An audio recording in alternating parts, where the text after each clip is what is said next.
order to meet ambitious international climate goals to mitigate the environmental issue caused by the increasing global industrialization and over-exploitation of fossil fuels, net zero global carbon dioxide emissions are required. There are generally two viable approaches to achieving carbon neutrality. The first approach entails initiatives, policies, and technologies to reduce carbon emissions. The second approach focuses on carbon removal from the atmosphere via a variety of emerging engineering technologies and natural-based solutions. Energy-related emissions are the primary contributors to rising greenhouse gas concentrations in the atmosphere.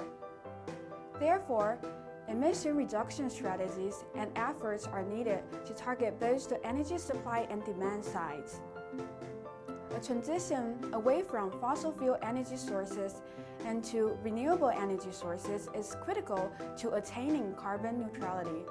Furthermore, the reutilization of waste energy sources and the introduction of renewable energy systems into the energy mix of such industrial processes are also promising approaches. In the steel and cement sectors, waste heat from exhaust gases can be used for on-site power and heat production via waste heat-driven power plants.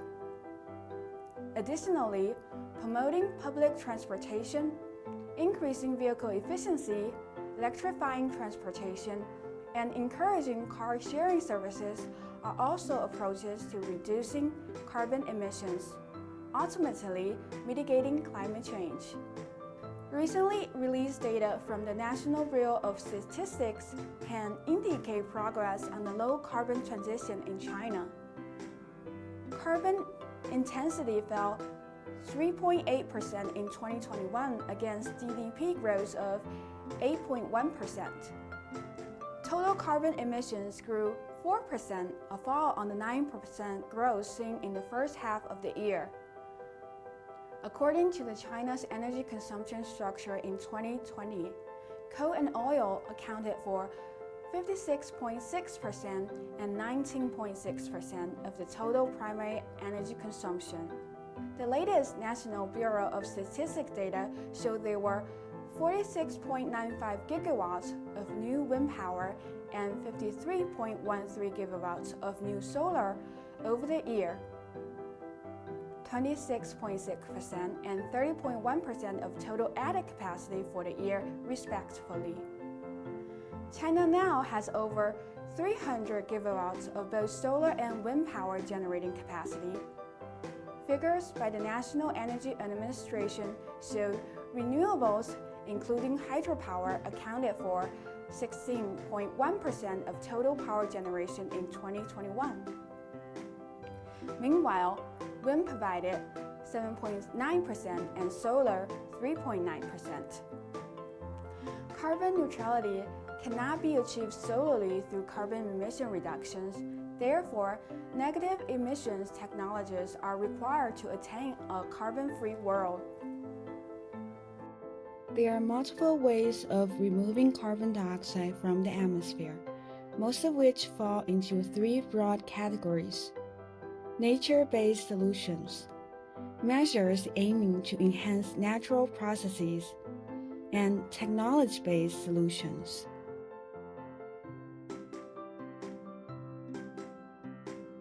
Nature-based solutions include afforestation and reforestation. Afforestation is the repurposing of land used by growing forests where there was none before. Reforestation is re-establishing a forest where there was one in the past. Other nature-based solutions include restoration of coastal and marine habitats to ensure they continue to draw carbon dioxide from the air. According to estimates, natural carbon sinks remove between 9.5 and 11 gross tons of carbon dioxide per year. Enhanced natural processes include land management approaches to increase the carbon content in soil through modern farming methods. One example is to add biochar to soils. biochar is charcoal material produced from biomass. When added to soil, the carbon can remain stored for hundreds or thousands of years instead of being emitted into the atmosphere. Less developed nature approaches include enhanced weathering, such as adding very fine mineral silicate rocks to soils to accelerate natural processes that absorb carbon dioxide, or ocean fertilization, in which nutrients are added to the ocean to increase its capacity to absorb carbon dioxide. Technology solutions include bioenergy carbon capture and storage, and direct air carbon capture and storage. We will give 2 examples of BCCS. 1. Energy production from biomass. 2. Carbon dioxide conversion. The term biomass covers all plant and animal matter on the Earth's surface. Heat, electricity, or automobile energy generated from crops, trees, or agricultural waste is referred to as bioenergy or biofuel. Biomass is a manageable fuel source unlike wind or solar, and it can be stored and used on demand. In general, different types of biomass may be characterized into 3 generations. The first generation is mainly composed of feed materials such as corn, grain, sugarcane, soybeans, and oil seeds. The second generation includes such materials as agricultural waste, such as corn pods, or non-edible energy-specific products like switchgrass.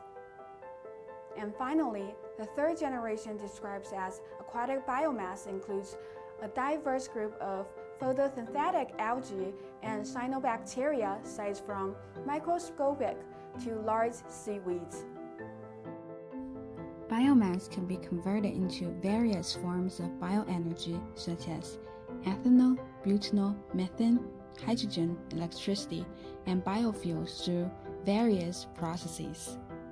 One example is anaerobic digestion, a process available to convert biomass to energy, which is in fact a microbial decomposition of organic materials in the absence of oxygen. Under favorable conditions, organic material will become ferment and release biogas.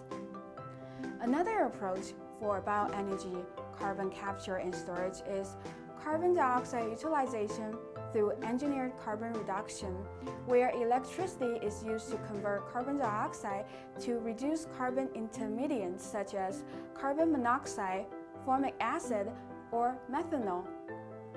The reaction of carbon dioxide conversion could not happen simultaneously, and thus approaches such as electrocatalysis, thermocatalysis, bioelectrocatalysis are required. Catalysis is the process of increasing the rate of a chemical reaction by adding a substance known as a catalyst. The intermediates produced through catalysis can then be upgraded to fuels and products through a variety of technologies such as gas fermentation and catalytic upgrading. In the following lectures, we'll get into the details of anaerobic digestion and catalytic reaction with examples. Hope the following sections will help you better understanding technological solution for carbon dioxide capture and storage. Thank you. That will be all for today.